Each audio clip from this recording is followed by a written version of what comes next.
Казакстандын президенти Өзбекстандын президенттик администрациясынын башчысын кабыл алды. Касым-Жомарт Токаев Саида Мирзиеванын сапары Астана менен Ташкенттин стратегиялык өнөктөштүгүн өнүктүрүү жагынан маанилүү экенин баса белгиледи. Сүйлөшүүдө эки өлкөнүн соода-экономикалык, маданий жана гуманитардык чөйрөдөгү кызматташтыгын кеңейтүү келечеги талкууланды.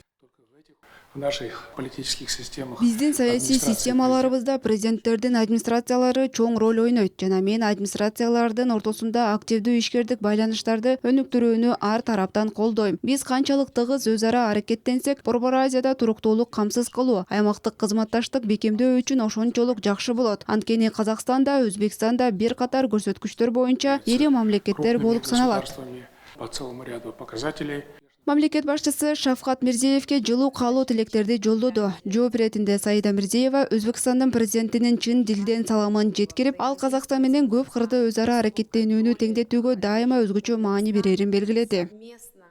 Узбекистан и Казахстан совместно. Өзбекстан менен Казакстан Борбордук Азиянын туруктуулугун жана туруктуу өнүгүүсү үчүн биргелешип иштеп жатат. Бул өз жемишин берүүдө. Биргеликте биздин аймактын үнүн дүйнөлүк аренада бириктирүү жана угумдуу кылабыз. Өзбекстанда биз боордош Казакстанда болуп жаткан бардык өзгөрүүлөрдү чын жүрөктөн кубаттайбыз. Казакстан биздин ишенимдүү союздашыбыз жана биз муну тынымсыз айтып келебиз.